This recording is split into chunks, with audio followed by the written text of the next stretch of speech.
Hello everyone. Welcome back to my channel. It's such a joy to have you here again, following this journey of Diep and James. A love story that has weathered storms, betrayals, and distance, yet still holds the light of faith and tenderness.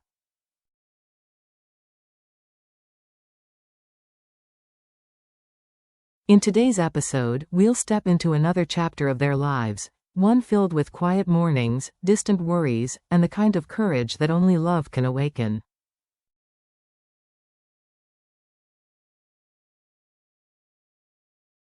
Will their bond be strong enough to withstand what's coming? Stay until the end to find out, and don't forget to like, share, and leave your thoughts for Diep and James as they continue their path through both love and hardship.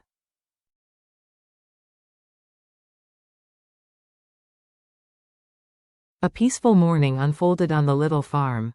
The first rays of sunlight slipped gently through the branches of the grapefruit trees, laying golden stripes across the porch.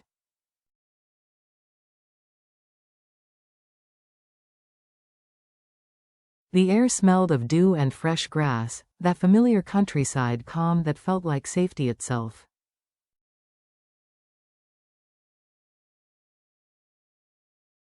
Inside, Diep tied her hair into a loose bun, the strands catching the light as she carried a steaming bowl of noodles to the table.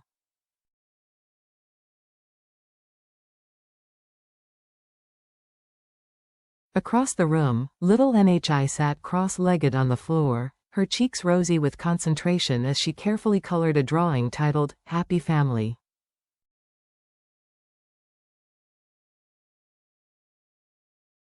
"Look, Miss Diep, I made Uncle James wear a blue shirt today," she chirped proudly.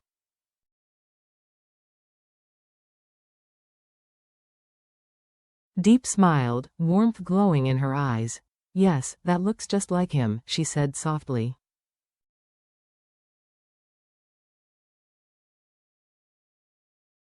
"He does love blue." Then the little girl looked up, curiosity in her voice. "Miss Diep, why didn't Uncle James come to play with me today?"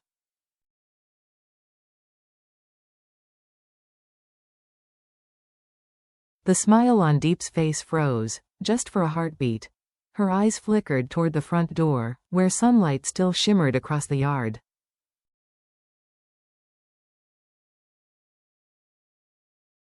"He's probably busy with work, sweetheart," she said gently. "Let me give him a call."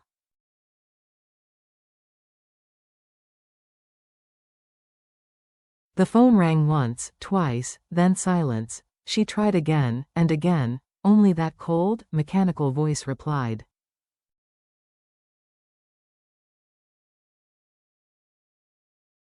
"The number you have dialed is currently unreachable." Diep stood still. A faint shadow passed through her calm expression.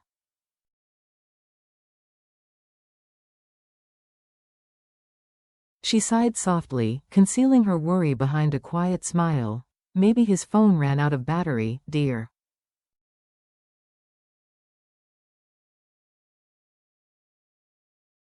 "I'll try again later." The little girl nodded and returned to her drawing, while Diep went back to the kitchen.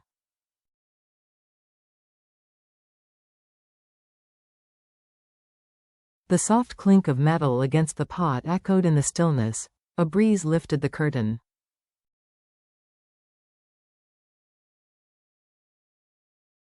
And somewhere in that tender silence, a subtle sense of unease began to grow. By afternoon, the sun poured golden light over the fields.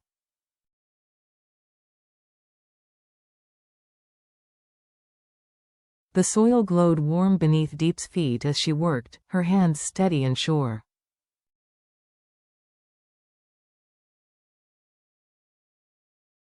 A gentle wind carried the scent of damp earth mixed with grapefruit blossoms. "We'll have to fence this carefully," she said half laughing, hammering bamboo stakes into the ground.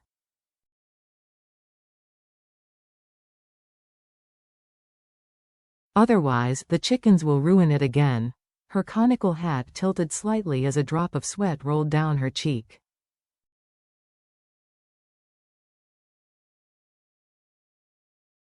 Behind her, little Nhi skipped through the soil, leaving perfect tiny footprints in the dirt.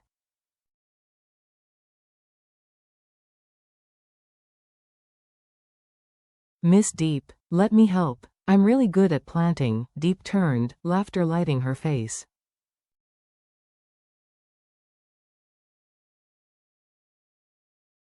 All right, but make sure you plant them in straight rows, okay? Otherwise, when they grow crooked, Uncle James will tease us again.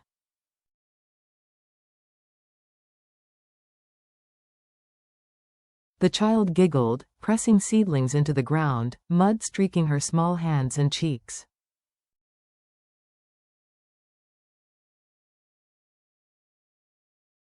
Their laughter mingled with the song of sparrows perched on the fence, simple, unhurried joy.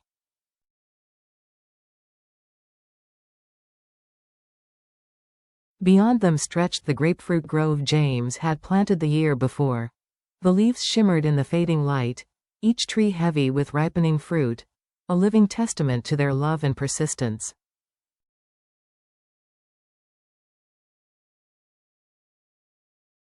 Diep paused, leaning on her shovel, squinting toward the far hill.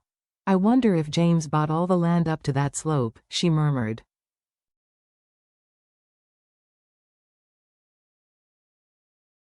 NHI didn't answer, lost in her play. Diep pulled out her phone again, once.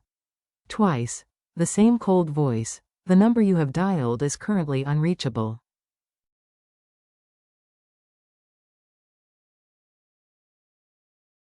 Her heart tightened. She smiled anyway. He must be busy, she whispered to the quiet fields.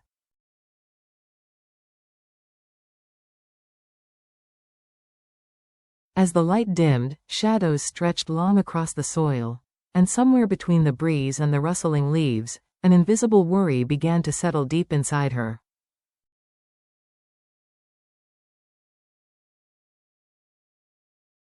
The next morning, sunlight flooded the grapefruit orchard. The air hummed with cicadas.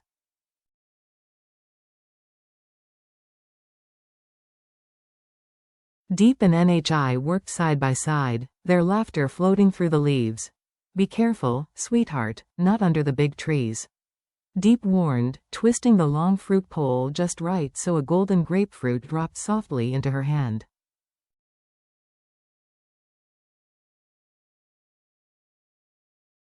Here, try this one, it's perfect. NHI peeled it eagerly, juice running down her fingers.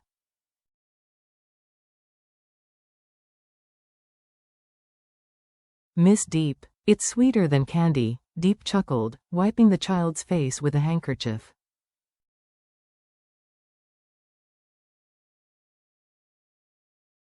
As they worked, she looked out over the orchard, hundreds of trees James had once planted, now heavy with fruit.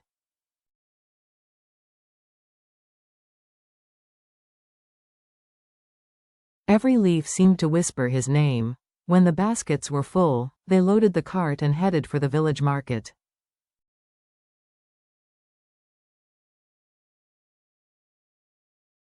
The dirt road was uneven, but laughter filled the air. The faint scent of grapefruit mixed with straw, sun, and dust, the fragrance of an honest day's work.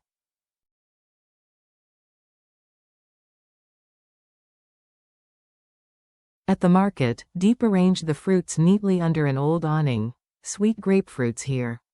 Only 15,000 each, fragrant and juicy.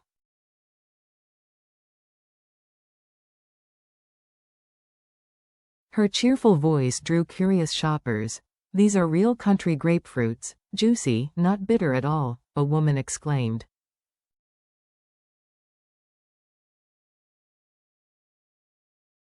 Little NHI handled the sales, packing fruit into paper bags, bowing politely, cheeks flushed with pride.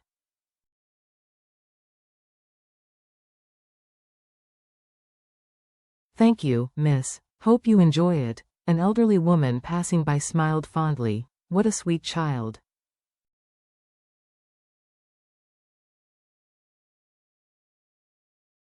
She'll grow up clever and kind, just like her mother.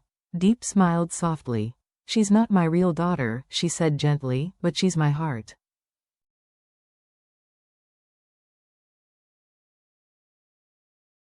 The woman nodded, walking away with quiet grace. The stall gleamed under the midday light, the grapefruits glowing like treasure.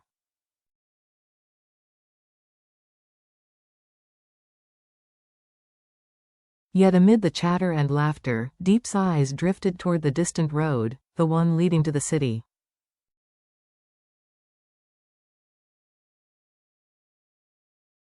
Still no message from James. She didn't call this time, she just smiled faintly, whispering to the wind.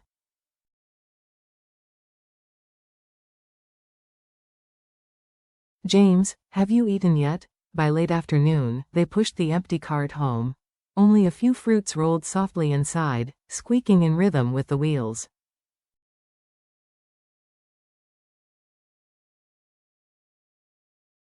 The air smelled of burnt straw, that sweet, nostalgic scent of home. Miss Diep, we sold so many today.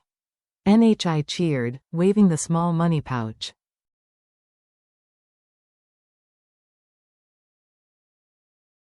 Diep smiled, pride shining in her tired eyes. Yes, it's all thanks to you, sweetheart.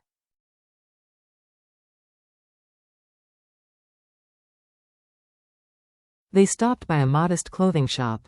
I'll buy a sweater for Grandma, Diep said.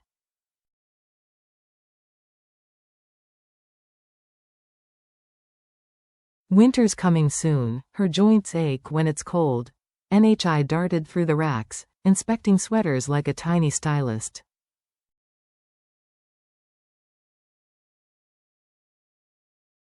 This red one, Miss Diep. It's perfect for Grandma, Diep laughed. You've got such good taste.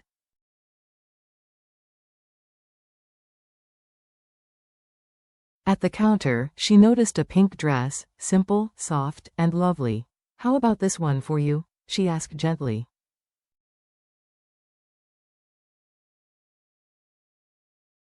But NHI shook her head, clutching Diep's sleeve. No, Miss Diep. You don't have much money left.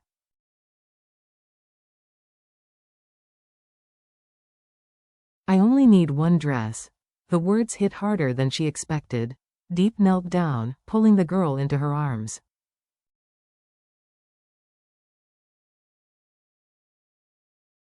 Her hand trembled slightly as she brushed Nye's hair. It's okay, my dear. One day, I'll buy you all the pretty clothes you want.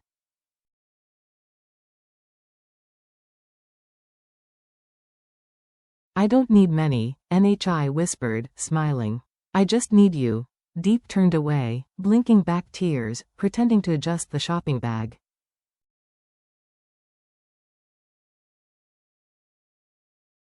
Outside, temple bells echoed through the dusk, calm, ancient, and comforting.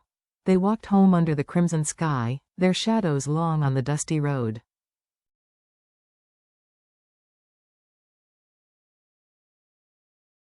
At the end stood their small house nestled in the grapefruit garden, still glowing faintly in the twilight.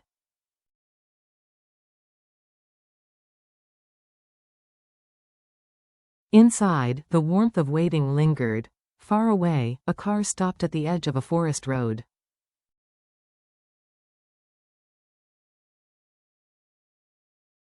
James stepped out, carrying only a backpack and a phone with no signal. He wanted to leave it all, the company, the pressure, the endless boardroom battles.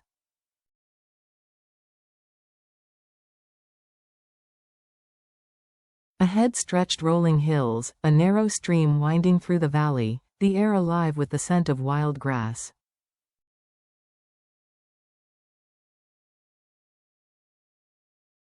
He followed the stream until it opened into a clearing.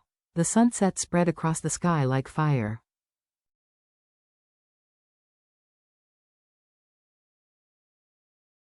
James sat on a rock, watching his reflection tremble in the water. A weary man with eyes that once held ambition, now filled with quiet sorrow.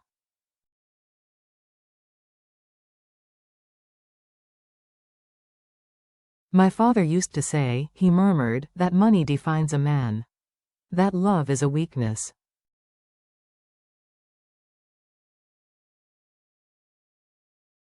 He gave a small, bitter smile. But Diep, she showed me what happiness really means.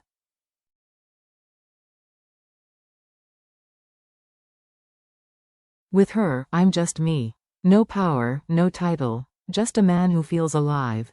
A gust of wind swept through, scattering leaves and a small photograph from his wallet.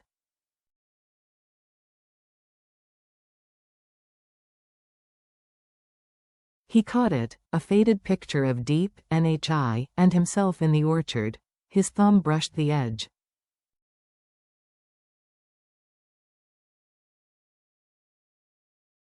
I'd rather start from nothing than live another day in that cage. As the last light faded behind the mountains, James stood tall.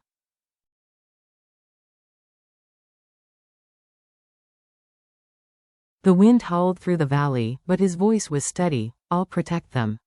Whatever it takes.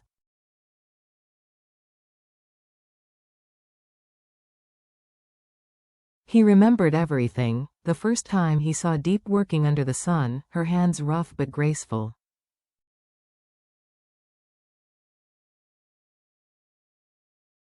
The day she fainted from exhaustion, and how he carried her down the hill, praying she would live.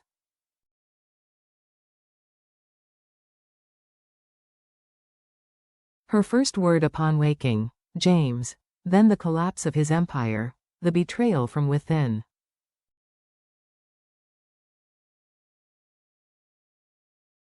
The loss of everything he once thought mattered. And through it all, Diep stayed, with bread, with faith, with love.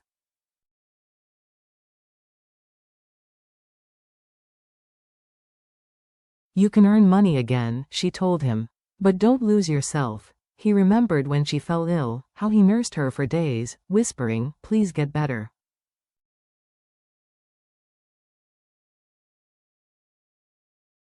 She had smiled weakly. When I recover, I'll plant a whole orchard for you. Then came the night they found little NHI, shivering by the gate.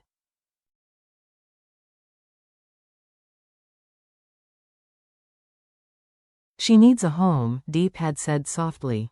And maybe, so do we. From that night, they became a family, not bound by blood, but by love.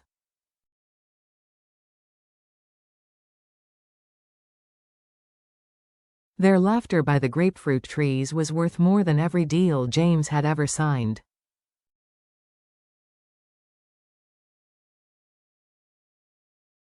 Now, under the star-filled sky, James knelt by his small campfire.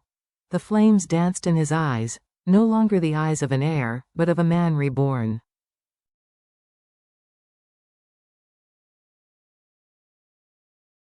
Diep, he whispered, holding the photo close, you're the most beautiful part of my life.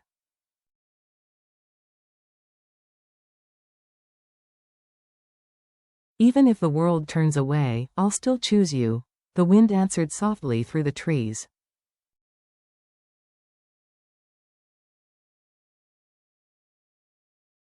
Tomorrow, he would return. No more running. No more silence. Only truth, love, and the courage to protect what truly mattered.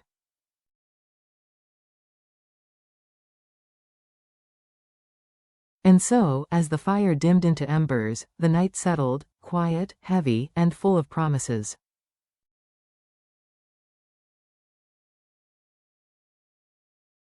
What awaits James when he returns? Will he reclaim his place, or lose everything to the darkness gathering around his father's empire?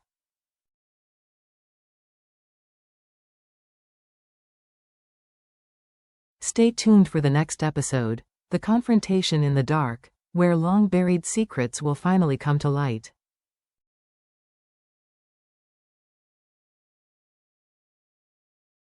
And before you go, don't forget to like, share, and leave your thoughts for Diep and James in the comments.